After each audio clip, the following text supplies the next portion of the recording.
பசலைக்கீரை கூட்டுக்கறி உங்களுக்கு செஞ்சு காட்ட போகிறேன். அதுக்கு தேவையான பொருள்கள்: பசலைக்கீரையை நல்லா கழுவிட்டு பொடியாக நறுக்கி வச்சுக்கணும். அடுத்தது பூண்டு, சின்ன வெங்காயம், தேங்காய், இதான் தேவையான பொருட்கள். பருப்பை மஞ்சத்தூள் கழுவிட்டு மஞ்சத்தூள் போட்டு 3/4 பதத்துக்கு வேக வச்சுக்கணும். அதுக்கப்புறமா இதையெல்லாம் வதக்கி அதில் போடணும். முதல்ல அடுப்பில் வானல் வச்சுட்டு கொஞ்சமாக எண்ணெய் ஊற்றிட்டு அதில் தாளிக்கிறதுக்கு கொஞ்சம் வடகம் போட்டுக்கணும்.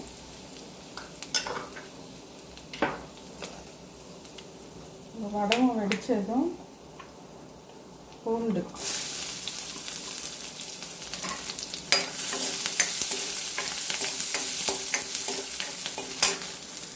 அதுக்கப்புறம் வெங்காயம், சின்ன வெங்காயம் பொடியாக நறுக்கணும்.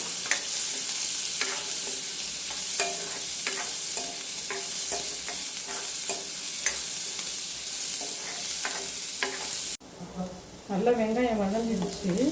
வதங்கினதுக்கப்புறம் இந்த அரிஞ்சு வச்சுருந்த கீரை, பசலைக்கீரையை அதில் போடணும். அதில் போட்டு நல்லா கொஞ்சம் வதக்கிக்கணும்.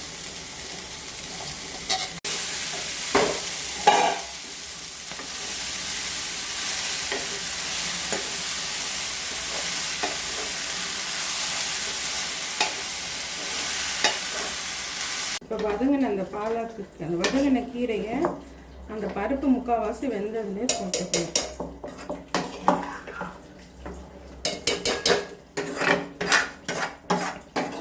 தேவையான உப்பு, முதல்ல மஞ்சத்தூள் போட்டு பருப்பில் வேக வச்சுட்டோம். இப்போ தேவையான உப்பு,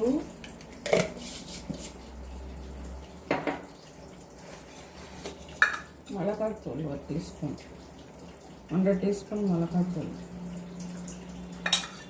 போட்டு நல்லா கீரை வேகிற வரைக்கும் அதை வேக விடணும். அதுக்கப்புறம் தேங்காய் அரைச்சி ஊற்றி இறக்க வேண்டியதுதான். நல்லா கீரை எல்லாம் வெந்ததுக்கு அப்புறமா தேங்காயை நல்லா குறைன்னு அரைச்சி அதில் ஊற்றணும். ஊற்றிட்டு ஒரு கொதி வந்ததும் இறக்கிட வேண்டியதுதான். இப்போ தேங்காய் போட்டு நல்லா கொதிச்சு வச்சு இறக்கிட வேண்டியதுதான். தலைங்க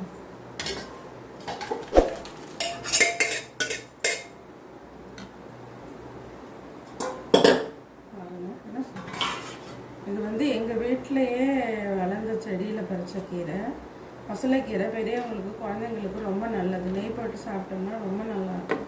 சாப்பிட்டு பார்த்துட்டு எனக்கு லைக் பண்ணுங்கள், ஷேர் பண்ணுங்கள், கமெண்ட் பண்ணுங்கள்.